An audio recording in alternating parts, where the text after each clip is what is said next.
예.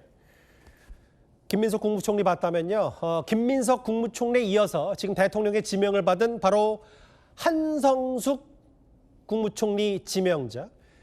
오늘 계속 내놓는 중이라는 발언을 했는데 무슨 얘기인지 국무총리 후보자 네이버 출신 자산가인데요. 기자들의 질문에 이런 답을 했습니다. 처분하신 잠실 아파트 외에 다른 주택 처분은 좀 계획이 있으실까요? 지금 진행 중, 계속 내놓고 있습니다. 후보자로 지정된. 예, 앞서 한성숙 후보자 측은요. 지난 2월 갖고 있던 주택 4채 가운데 3채의 처분을 추진하고 있다고 설명했죠. 국민의힘에서는요. 대통령과 한성숙 후보자를 싸잡아서 이렇게 비판을 했습니다. 사실상 다주택자를 부동산 정책 논의는 물론 공직사회에서도 배제해야 할 대상처럼 규정했던 것입니다.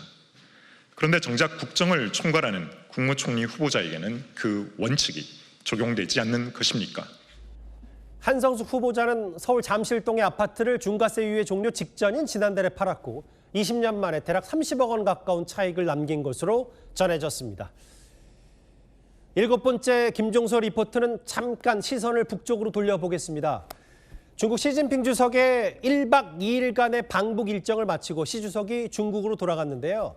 바로 북중 정상회담 어젯밤이 절정이었습니다. 저 장면이죠.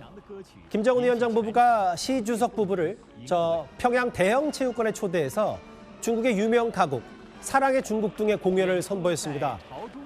북한 관중들이 모두 일어나서 인공기와 중국의 오성공기를 흔들면서 환영을 외쳤고요. 중국의 상징인 판다곰 탈을 쓴 공연자가 무대 아래에서 분위기를 띄우기까지 했습니다. 그런데요, 오늘은 북중 관계, 조중 관계의 혈맹의 역사로 이 두 나라의 혈맹을 다시 세우려는 장면이 연출이 됐습니다. 오늘 첫 일정, 북중 관계 상징인 저 북중 우이탑에 두 나라 정상, 시 주석과 김정은 위원장이 헌화하고 묵념한 겁니다. 저 북중 우이탑은요, 6.25 전쟁에 참전한 중국 인민지원군 전사자를 기리는 곳으로요, 북중 우호, 혈맹을 상징하는 대표적인 장소입니다. 그리고 두 나라 정상, 조선노동당 중앙간부학교 교정에서 함께 전나무를 심었습니다. 우이탑이 피로 맺은 혈맹의 과거라면 중앙간부학교는 그 관계를 다음 세대와 새 시대 전략 공조로 넘기겠다는 메시지로 해석됩니다. 예, 중국 신화통신은 사시사철 푸른 전나무가 변함없는 북중 우호를 상징한다. 이렇게 의미를 설명했습니다. 8번째 리포트의 주인공은 최근 시 주석을 만난 이 사람입니다. 이 사람, 미국 NBA의 챔피언 결정전 그 경기장에 등장했는데 이 사람을 향해서 이런 반응이 쏟아집니다. 화면을 만나보겠습니다.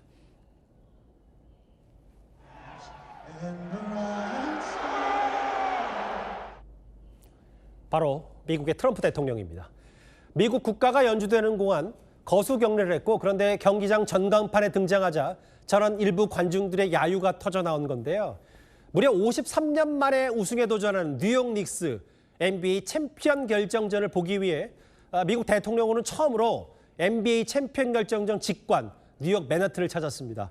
이 트럼프 대통령의 뉴요커, 뉴욕 출신이긴 하지만 사실 뉴욕은 대표적인 민주당 강세 지역인데요.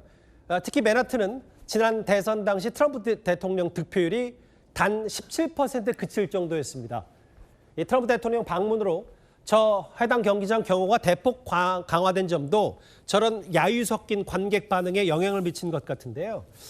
하지만 트럼프 대통령 이와 정반대로 해석을 했습니다. It was certainly amazing. It was I think mostly cheers. How do I feel? I feel alive. I'm part of the city. We're in the finals. We're going to win. He's from New York, right? I don't blame him for that. 예, 반면 트럼프 대통령과 정치적 앙숙인 조람 맘다니 뉴욕시장은요. 트럼프 대통령과 아예 다른 구역에 앉아서 저 NBA 챔피언 결정전 3차전을 지켜봤습니다. 예, 김종서 리포트 이렇게 정리를 했고요.